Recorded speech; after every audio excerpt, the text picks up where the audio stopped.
Polythene দিয়ে, বস্তার ভিতরে পলিথিন দিয়ে তারপর আমরা মাপ দিয়ে তারপরে এগুলোর প্যাকেট করবো।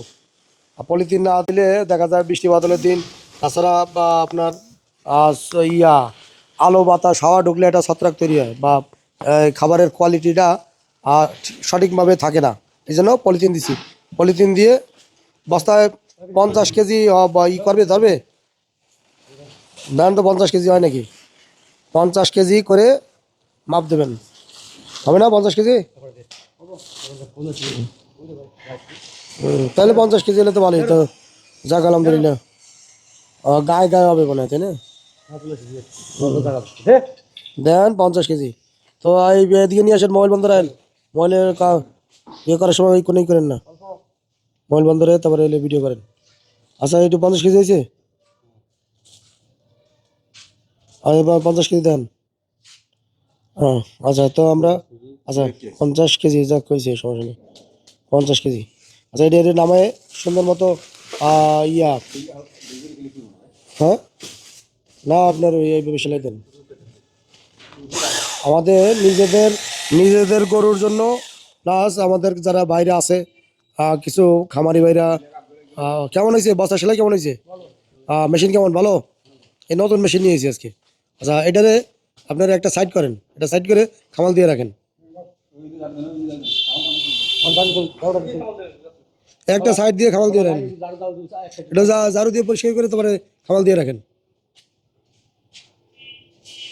যা আটা আটা করেন, হ্যাঁ নতুন যেগুলো এগুলো ওই জায়গায় ই করেন। নতুনগুলো আমার মতে সামনে থেকে করা উচিত, বা সামনে থেকে করলে ভালো হতো, এই জায়গা থেকে করলে ভালো হতো। এটা 2 লাইন হবে না? এই জায়গা এই জায়গা এই জায়গা নতুনগুলো সব এগুলো ডুয়ান, এই জায়গা ডুয়ান সামনেতে। হ্যাঁ কি মাল মিক্সার তো ওই জায়গা করবেন, মাল তো মিক্সার এই জায়গা করবেন না, মাল তো এই জায়গাতে বাইরেবে, বাইরে আপনার কাছে এই জায়গা ভালো না মাল মিক্সারটা। আচ্ছা তাহলে এই পর্যন্ত আসলে তো হ্যাঁ 2 লাইন করে দিলে তো তাই তো 2 লাইন করে দিলেন। আরে ওই জায়গা তো অন্য মাল ট্রাক ঢুকবে, ট্রাকের মাল ঢুকবে। আপনি এনতে দেন সামনে দেন, এই পর্যন্ত আসুক 2 লাইন করেন। এই জায়গাতে 1 লাইন দেন, আর এই জায়গাতে 1 লাইন দেন, 2 লাইন দেন, ঠিক আছে? এরপরে ট্রাক ঢুকবে না, অন্য ট্রাক আসবে, যে ট্রাকের মাল ঢুকবে কই? না একই আপনার এই জায়গায় 60 বস্তা দেন, উঁচু করে দেন, সমস্যা কি? আমার যদি ট্রাক ট্রাক ঢোকে 2 লাইন হবে না? হ্যাঁ তাহলে লম্বা করে দেন, লম্বা করে দেন, সমস্যা কি? হ্যাঁ হ্যাঁ এইভাবে দেন। এই তো আমার আমার যদি গাড়ি আসে, এক গাড়িতে 15 টন মাল, এই 15 টন মাল আমি হলে গিয়ে ইসের পিছনে সরাবো, মাল সব পিছনে থাকবে।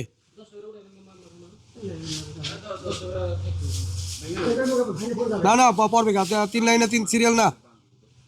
আচ্ছা যাই হোক, আমরা আপনারা আমরা ইসের তো তো মিক্সার কেমন হয়েছে? মোটামুটি ভালো হয়েছে, তাই না? হ্যাঁ সুন্দর মতো মিক্সার হয়েছে, যাক লোক অনেক লোকজন কাজ করছে তো।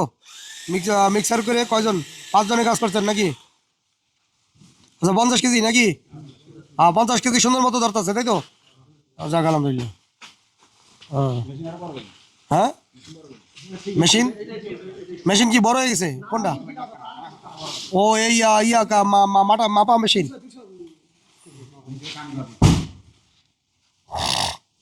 আচ্ছা তা আপনারা কাজ করেন, আমি একটু অফিসে যাবো। আচ্ছা আপনারা সুন্দর মতো মিলে একবারে থরে থরে রাখবেন, ঠিক আছে? প্রত্যেকটা বস্তার ভিতরে পলিথিন দিয়ে রাখবেন। তো সুপ্রিয় দর্শক, আমাদের মাল মিলানো শেষ, এখন বস্তা প্যাকেটিং হইতেছে। এই মালগুলো কালকে আমরা পাঠাবো কুরিয়ারে। তো যাদের প্রয়োজন তারা স্ক্রিনে দেওয়া নাম্বারে যোগাযোগ রাখবেন। গবাদি পশুর জন্য আমরা যে খাদ্য তৈরি করছি, আমরা হিসাব কিতাব করে দেখবো কয় টাকা খরচ পড়ে, এই তারপর আমরা রেট দিয়ে দেবো আপনাদের। তো বিদায় নিতে আছি, ভালো থাকুন, সুস্থ থাকুন, খোদা হাফেজ।